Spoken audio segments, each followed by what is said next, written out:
안녕하세요.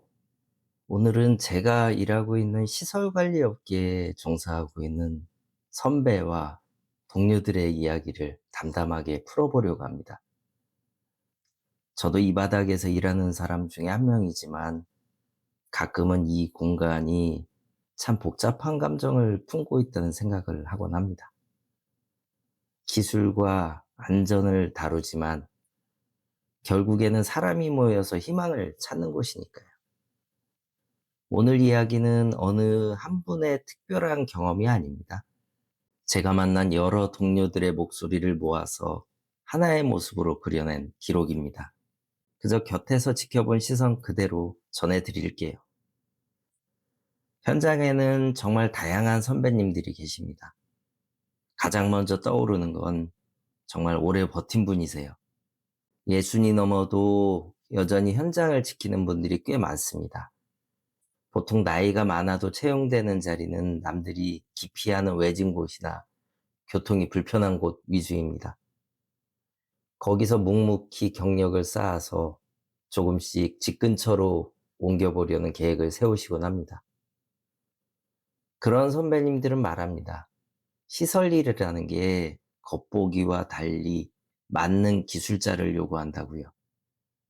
특히나 세대수가 적은 곳은 전기, 기계, 소방, 영선, 조경 혼자 다 해야 하거든요. 가끔은 관리비 부과 업무를 돕거나 입주민 민원까지 받아야 합니다. 월급 받아도 되나 싶을 정도로 편하다? 이런 농담 속에는 그 모든 일을 홀로 견뎌낸 노련함이 섞여 있습니다. 반면에 조금 내려놓은 선배님들도 계십니다.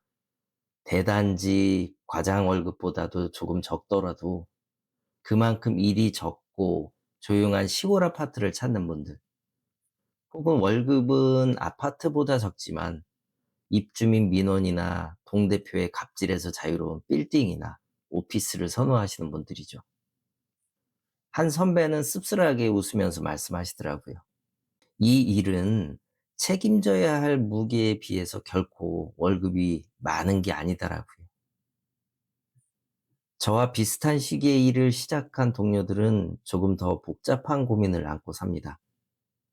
대부분 경력을 채우려고 이 바닥에 들어오는데 저 역시 가장 큰 고민은 실무에 대한 불안감입니다.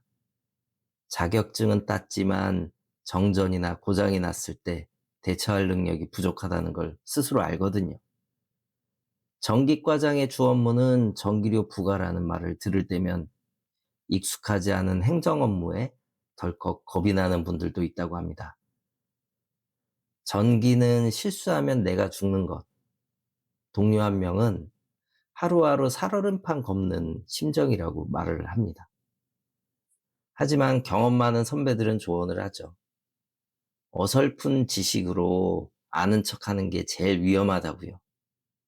그냥 모르면 당당하게 모른다고 말하고 외주업체 전화번호나 테스터기 사용법부터 익히는 게 먼저라고 말이죠. 결국에 해결해 줄 업체 번호가 1순위라는 그런 농담 섞인 진심이 오가곤 합니다. 젊은 친구들은 갈등을 합니다. 공사업체에 가서 기술도 배우고 돈도 더 벌어볼까 고민을 하죠. 하지만 선배들은 현실적인 벽을 짚어줍니다. 시설 관리는 한 분야의 전문가이기보다는 건축에서부터 전기, 기계, 소방, 다양한 면으로 얇고 넓은 능력을 원하기 때문입니다. 그 불안함 속에서 희망은 있습니다. 70대 과장님을 뽑는 단지도 있고, 지방엔 구인난이 심해서 초보도 받아주는 곳이 분명히 있거든요. 부지런히 이력서를 내다보면 운 좋게 열리는 문이 있다는 믿음으로 버팁니다. 이런 이야기들을 듣다 보면 결국에는 깨닫게 됩니다. 나도 그들 중에 한 명이라는 사실을요. 시설과장은 단순히 전기만 보는 사람이 아닙니다. 맥가이버이면서 동시에 관리소장의 비서 역할까지 해내야 합니다. 기사 때는 현장 일과 민원 일만 잘하면 되지만 과장은 행정 업무와 법정 검사, 그리고 모든 문제를 혼자 해결해야 한다는 부담감을 짊어집니다.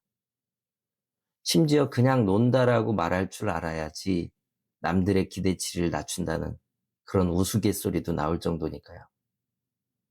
이 직업은 자리에 따라서 돈을 주는 게 아니라 결국에 내가 하는 일의 무게만큼 급여를 받는 구조라는 걸 절감하게 됩니다. 결국에 일보다 힘든 건 사람입니다. 좋은 소장님, 좋은 동료, 그리고 상식적인 입주민을 만나는 것. 이 현장에서 누릴 수 있는 가장 큰 행운은 결국에 사람에서 옵니다. 여러분 현장은 어떤가요?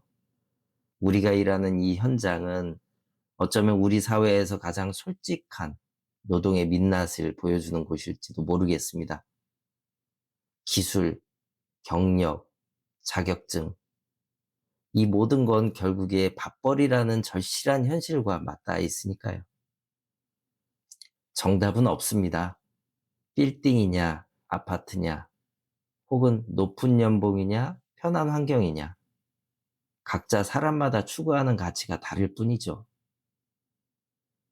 오늘 제가 전해드린 동료들의 이야기가 여러분의 모습과 닮아 있나요? 아니면 전혀 다른 세상을 이야기하고 있습니까? 지금까지 아제이슨이었습니다. 고맙습니다.